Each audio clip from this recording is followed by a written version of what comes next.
Друзья, все вы знаете, когда-то давно, но не очень, на границе 19 и 20 веков в мире и в Европе почему-то случился невероятный подъем культуры, искусства, в том числе изобразительного искусства. И в это время творил, в числе прочих, теперь уже очень известный чешский живописец Альфонс Муха. Он в основном рисовал театральные афиши, был театральным художником. Считается, что его главной музой была Сара Бернар великая, самая известная актриса из всех времен. Так вот, по мотивам картин того самого Альфонса Мухи сделали карты. Они так и называются – Таро Муха. Карты очень женские. Мы будем на этих картах вам делать предсказания, пророчества о судьбе на июль 2022 года. Карты женские. Вообще Муху вдохновляли именно женские образы. Героиня почти каждой его картины – это женщина. Молодая, красивая, здоровая, нарядная и очень довольная жизнью. И иллюстрации на этих картах тоже воспевают женскую красоту, спокойствие, женскую мудрость, может быть, плодовитость, фертильность, достаток, щедрость, в общем, то, что должно быть всегда у женщины с большой буквы. Вот они, я вам представляю. Для меня это новые карты, хотя я уверена, что вы их где-то могли видеть. Это популярная колода. Почему женская? Здесь больше, чем обычно женских образов. Так, например, вместо дурака здесь дура, ну или дурочка. Вместо мага магиня или фея, как нам привычнее. Вместо дьявола дьяволица, ну и так далее. В общем, вы поняли. Кстати, заметьте, как из-за этого меняется значение, смысл слова, правда? Дьявол и дьяволица – это все-таки для нас достаточно разные вещи. В целом же про июль я вам всем про любой июль расскажу. Почему, не спрашивайте, не хочу вас перегружать обилием терминов астрологических, но с астрологической точки зрения любой июль. 4 позиции есть. Первое – это время интуиции, это время, когда нужно слушать интуицию и менее доверять логике. Второе – июль. Везучий месяц, представьте, везучий. Это время, когда стоит рассчитывать на удачу, то есть пускаться в какие-то рискованные мероприятия, предприятия, потому что удача есть. Третье. В июле не стоит заниматься делами, которые вам не нравятся, которые вам не по душе. Мы все имеем несколько такую размытую и непостоянную волю, нет постоянно включенного волевого момента в июле. Поэтому делайте то, к чему у вас лежит душа. Заставить себя через «не могу» или через «не хочу» все равно не получится. Все подобные начинания, которые требуют концентрации волевой, лучше перенесите на другое время, там, не знаю, ну хотя бы на август, хотя про август отдельный будет разговор. И четвертое. Июль – это ни в коем случае не время войны. Затевать какие-то сложные выяснения отношений, судебные процессы, раздел имущества в июле не нужно, категорически не показано, потому что, скорее всего, войны эти будут бессмысленны. В июле звезды так стоят на небе, мы не умеем рационально, разумно и экологично конфликтовать так, чтобы действительно что-то свое унести, что-то полезное для себя из этой войны вынести. Пусть июль будет мирным для вас. Я вам вот так вот дистанционно, заочно и заранее, мы не видели для вас карты, но желаю счастливого, везучего, теплого июля.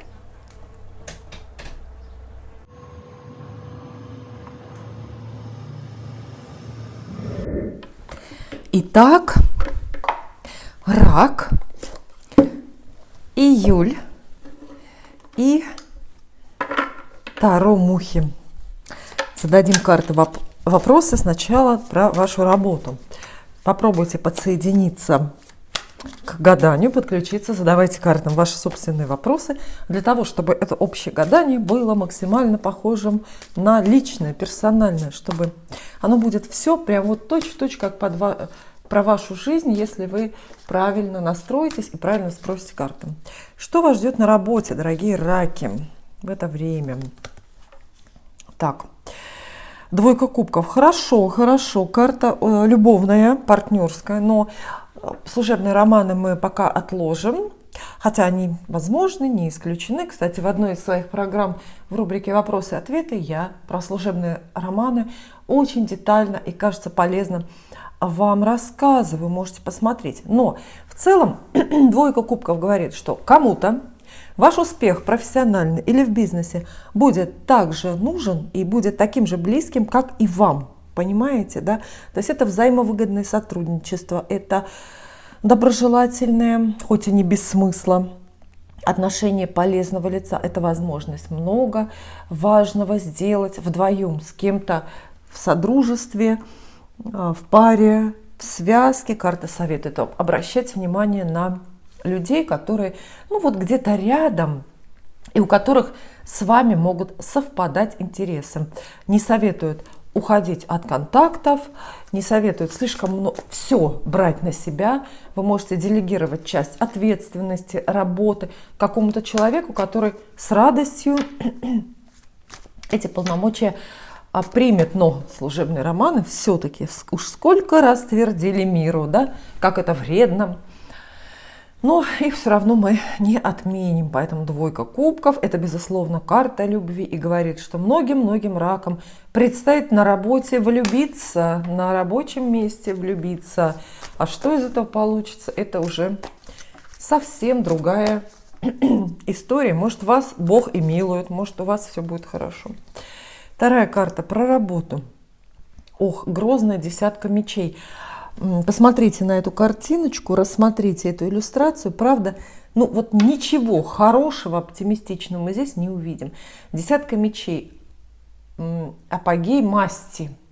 Мечи, болезненная, напряженная масть. И вот десятка – это все, что вы прошли до этого. Где-то боялись, с кем-то ругались, ощущали несвободу и страхи. А теперь вот все это вместе на вас сваливается. Десятка мечей обозначает какой-то противоестественный конец текущего положения дел, текущей ситуации, да. И эта ситуация, видите, все-таки неисправимый оптимист найдет хорошее в чем угодно. Кончается какая-то ситуация. В худшем случае кончается ваша работа, которую вы любите. Но и в лучшем случае тоже кончается работа, которую вы не любите. Таким образом вас природа от страданий избавляет и отправляет, скажем, на поиски лучшей доли, да, лучшей какой-то жизни, до имущих широт, возможно. Но десятка мечей – это действительно карта очень насыщенная эмоционально, поэтому по официальной версии, объективно, может быть, ничего кошмарного с вами на работе не произойдет, но вы это так увидите. Знаете, раки любят драматизировать, гипертрофировать любую историю, потому что у вас все-таки очень много бушующих внутри эмоций. Любой рак – это такой клокочущий вулкан из эмоций, поэтому, может быть, там, где кто-то бы и не заметил, а кто-то бы и просто отмахнулся, для вас это может случиться трагедией. Кстати, вот вместе эти карты описывают невероятные, прямо вот кошмарные какие-то страдания из-за служебного романа. Может быть, вы в кого-то влюблены или влюбитесь на работе, но безответно пока. И будете очень сильно об этом переживать. А может быть, наоборот, вполне взаимные чувства, вполне хорошая любовная история у вас на работе становится достоянием общественности и предметом сплетен и разговоров. Тоже так себе история. Выбирайте, что вам больше подходит. И третья карта про работу раком расскажет. Шестерка жезлов. Вот здесь уже все очень хорошо. Карта победителей. Мы видим триумфально мужчина здесь задирает голову. Конь под ним белый, что тоже символично, потому что победители на белых конях скачут обычно. То есть это ваш успех какой-то очевидный. Вас похвалят, услышите аплодисменты, будете собой гордиться. Возможно, вас поощрят, выпишут какую-то премию или памятный вымпел подарят, почетную грамоту вручат. В целом эта карта описывает свершения в бизнесе и в работе заметные. В общем, сделайте то, чем явно сможете похвалиться, похвастаться. Если вы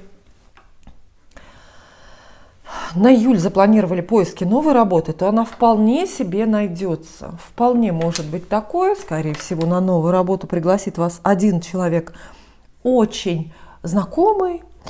Пригласит тоже не просто так, а потому что ему надо, чтобы именно вы занимали это место. То есть для того, чтобы вместе работать, например, где-то и помогать друг другу. Тогда десятка мечей – это конец ваших раздумий, конец вашего выбора, конец ваших страданий, конец безработицы и счастливого сидения дома. И, скорее всего, эта новая работа будет завидной, ей можно будет гордиться и хвастаться перед родственниками. Теперь деньги. Интересно, что в теме работа, заметьте, мы про деньги ничего не увидели и не сказали. Ага. Про деньги. Прям первый выпадает вам старший аркан, карта смерть, обозначает естественные, но неотвратимые и очень-очень крупные перемены. Меняются доходы, меняются расходы, меняется ваш финансовый статус.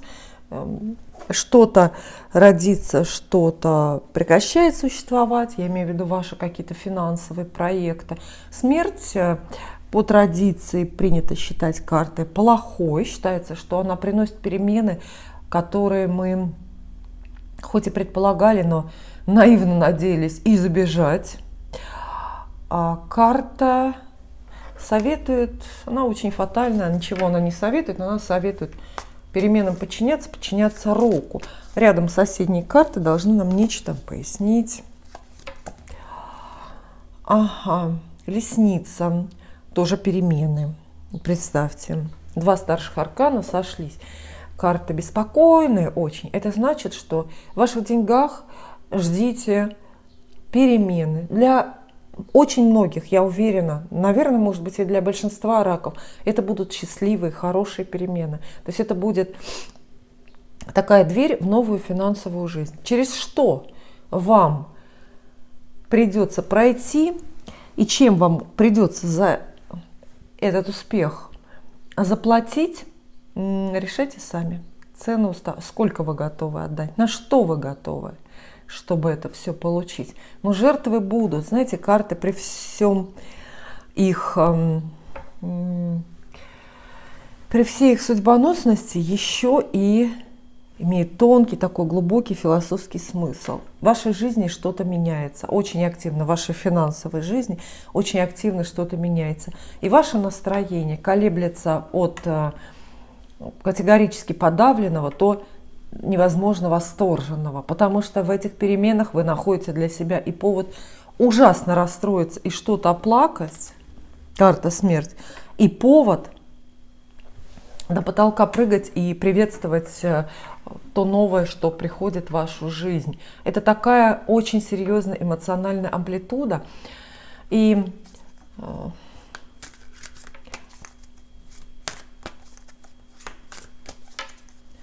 спокойно, мирно, тихо все равно не будет. Третья карта у нас здесь тоже про деньги рассказывает вам. Семерка жезлов. Карта эта называется доблесть или гонка за лидером. На ней изображают человека. Но по картинке смысл этой карты очень понятен, который в воинственной позе размахивает вот этим жезлом. Это его оружие на данный момент. А вот эти вот жезлы, 6 остальных снизу торчат, как вы думаете, это его недруги, которые из ямы ему тоже угрожают. Но видите, в какой он выигрышной позиции, то есть у него явно есть большое-большое преимущество. Вам придется в финансовых денежных вопросах вот именно использовать свое преимущество. Или вам удастся кого-то опередить, кого-то победить, вырваться вперед, в лидеры. А это может быть и выгодная сделка какая-то, купли-продажи, это могут быть выгодные инвестиции, вложения. Ну и вообще все такое, знаете, трудное, рискованное, но очень-очень интересное, связанное с деньгами. И, конечно, вот ларчик открылся, когда выпала эта третья карта. В целом совет. Судьба очень сильно покопается в вашем кошельке, очень поработает над вашей финансовой жизнью, но в этом и смысл. С двух сторон должны быть усилия. Усилия ангелов и высших сил с одной, и ваши хлопоты отчаянные с другой. Семерка жезлов всегда советует не останавливаться. Сейчас лучше любые действия, чем никаких. Вот представьте, если у вас сейчас с деньгами плохо, может быть, вы в отчаянной ситуации денежной, даже долги какие-то имеете, то, видите, начинайте борьбу, не опускайте руки, хлопочите, делайте хоть что-то, даже самое пустое. Эта карта предусматривает и пустые хлопоты, даже самое бессмысленное, потому что независимо от ваших усилий, как будто бы где-то сбоку работает и судьба, чтобы вас от этих хлопот, от этих переживаний и ужасов избавить. Ну а если у вас наоборот с деньгами все хорошо, и на июль четкие фиксированные платы, расписан наперед ежедневник, дебет с кредитом, сколько заработаете, сколько израсходуете, то, а вот тут нет, вы не угадали, говорит колода. Нет, ваши планы, вот нет более карт выразительных, которые меняют планы, чем колесница и смерть. Ну, смерть само по себе понятие такое, которое сильно меняет планы не только самого фигуранта, да, но и окружения. Вот. Поэтому планов своих, каких-то прежних установок, принципов даже не нужно держаться, нужно быть смелыми, рискованными, дерзкими. Очень многое получится. Хотя и совсем не так, как вы думаете теперь. Теперь любовь, конечно же. Любовь для раковой Юли. Пятерку жезлов часто называют картой ревности. Я с этим не совсем согласна, потому что ревность — это все-таки чувство гаденькое, да, настоящая ревность. А пятерка жезлов — это более про здоровую конкуренцию. Представьте, вашу любовную историю, новую или ту, которая есть, сопровождает конкуренция, местами открытая, очевидная. То есть вам приходится оспоривать внимание любимого человека у, не знаю у кого, или у чего, знаете,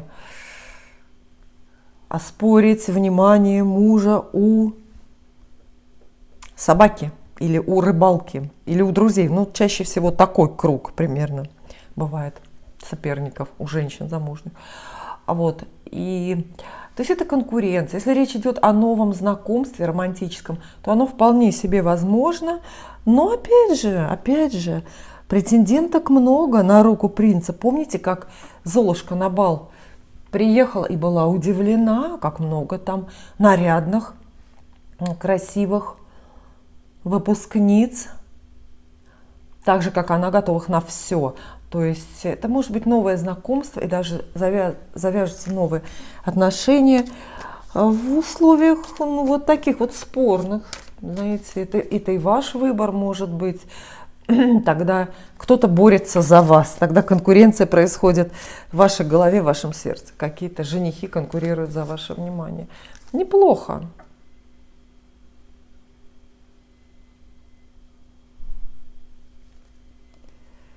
В целом, да? Вторая карта про любовь, очень уместная, это девятка. Девятка кубков, она просто про любовь, ни про что другое. Описывает любовь в самом ее простом проявлении. Это свидание, объятия, обещания, ожидания, встречи любовные. Хороший знак, хорошая карта для тех, кто, например, в разлуке или в ссоре с любимым человеком. Ваша история не закончена, вас ждет еще целая вереница интересных, может быть, не слишком масштабных, но все-таки романтических событий. Сердце ваше в июле будет полно любовью, а значит, вы не одиноки, значит, кто-то есть рядом, человек, который внушает вам такие чувства. Девятка кубков советует вам к любви и своим романтическим притязаниям относиться очень-очень просто. Относитесь проще. Вот эта карта сама по себе лишена драматизма. И когда выпадает, она как бы лишает драматизма любую ситуацию. Она говорит, что все мы люди, и все проблемы наши мелкие, человеческие, банальные. И вы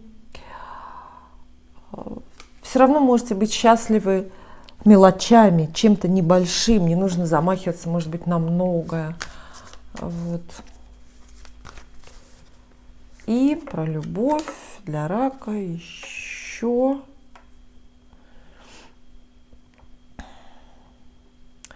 Шестерка кубков. Ну, это очень хорошо, потому что, видите, преобладает эта эмоциональная любовная мазь, кубки, да. Шестерка кубков, самое главное. Покой в любви, доверие, которое вы можете испытать только тадам, с кем? Человеком, которому вы доверяете, а значит, вы его знаете. Шестерка кубков – великая карта возвращений. Возвращаются чувства, возвращается ваш бывший, возвращаются какие-то похожие, повторяющиеся, но очень милые ситуации. Шестерка кубков – это роман, например, с тем, с кем вы почти уже было или давно расстались. Это возможность оказаться или физически, прямо вот в каком-то месте, где вы были счастливы, где вы переживали, например, роман всей жизни, а может быть метафизически, то есть по ощущениям. Знаете, по шестерке кубков приходят звуки, ветер, ароматы, все, что напоминает вам время, когда вы были счастливы, или человека, с которым вы были счастливы. Карта очень милая, она предлагает доверять обстоятельствам, доверять себе, не ждать, может быть, многого, потому что это все-таки шестерка, и уметь радоваться, пусть известным, пусть привычным уже мелочам. Шестерка кубков значит, вы помиритесь, а еще шестерка кубков значит, что не надо ждать нового знакомства, а его тут и нету особо так, да, карта не настаивает. Не надо ждать нового знакомства, пока вам будет идеально хорошо с кем-то, кого вы очень хорошо знаете. И теперь дом, семья, ваши домашние истории, обстановка в квартире и отношения с родственниками. Так, нет, да, ладно. Четверка мечей. Остановка, болезнь. Вот видите, здесь фигура лежащего человека. Болезнь короткая или подольше, неважно, но если она появляется в раскладе, это значит, что из-за чьей-то болезни поменяются семейные планы. Допустим, не поехали на курорт всей семьей, потому что кто-то заболел. А любого уровня, в любом виде остановки довольно противные описывает четверка мечей. То есть ваши семейные домашние дела, возможно, даже бумажные, например, оформление недвижимости или строительство дома, или продажа квартиры, останавливаются. Все, заходит в абсолютный тупик ненадолго. С этим сделать ничего нельзя, да и не нужно. В этом как раз основной совет карты. Ничего не торопить. То есть вот вас отправляет Вселенная в вынужденный отпуск. Вам нужно пособлюдать такой условно-постельный режим. Ни во что особо не вмешиваться, сохранять спокойствие. Береги здоровье, говорит эта карта. Она, в принципе, советует не особо вмешиваться сейчас в ссоры, в конфликты, всякие суды, тем более связанные с домом или родственниками. Вы как будто бы отстранены, вы как будто бы выпадаете из колоды, вас отправляют на скамейку запасных. Вы не при делах, вот так это говорится, да, оказываетесь. Это могут быть какие-то самовольные поступки ваших родственников, выросших, например, детей, которые вас ни о чем не спросили. А вы хотите вмешаться, например. А карта это разлуки еще описывает. То есть разлука, Ну, с родными, уехать куда-то придется. Может быть, кто-то, кто хотел приехать к вам в гости, не приедет. Вторая карта, опять мечи, семерка. Она уже, как мне кажется, посерьезнее, противнее. Это карта неискренности. Она описывает очень сложные, запутанные, лицемерные разговоры внутри семьи или о семье. Она говорит о том, что придется оглядываться и не доверять, что самое опасное, это тоже связано с домом, бытом и родственниками. Эта карта советует вам быть хитрее, не искать каких-то самых простых путей, самых прямых путей, да, самых простых решений. Пусть все идет все-таки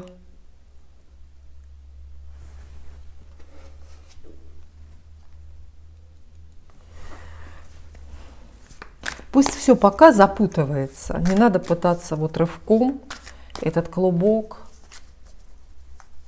дел или претензий, тайн, не надо пытаться махом разрешить. Вот. Но семейное счастье все-таки есть. Возможно, вот это вот временное охлаждение, тоже связано, кстати, с болезнью, разрешится уже в течение месяца и ждет вас семейное счастье. Десятка кубков описывает вот именно семейное счастье, ведь на ней здесь не очень понятно, но на самом деле на десятке кубков изображают семью, и вам она выпадает в категории семья. Это много людей, это не, как правило, это не семья из двух человек, по крайней мере, радость здесь какая-то общая для семьи в широком смысле. Это сюда попадают и дети, и старшие родственники. Это может быть какой-то подарок для семьи, возможность что-то интересное, выгодное купить или разрешить проблему, спор, связанный с семейным каким-то имуществом. То есть здесь карты, ну, не самые плохие, они предупреждающие. Говорят, что для вашей семьи сейчас есть, для вашего дома есть какая-то ценность, например, наследство или выгодная покупка мебели, там, не знаю, ипотека. Вот. Только и вы будете счастливы, и вы удовлетворите, так сказать, потребности всех членов вашей семьи. Все получится. Но только не надо искать самый простой путь. Надо где-то умолчать. Кого-то, ну уж извините меня, семерка мечей, это карта обманов. Кого-то придется чуть-чуть обмануть. Это как, знаете, я просто представляю, что купили мебель новую домой, да, и все счастливы. И самое главное, ужасно радуется ваш муж, потому что ему достался новый диван. Вот. Но почему он счастлив? Потому что вы ему не сказали, сколько эта мебель стоит. Понимаете, да? Вот карты вам подсказывают разрешать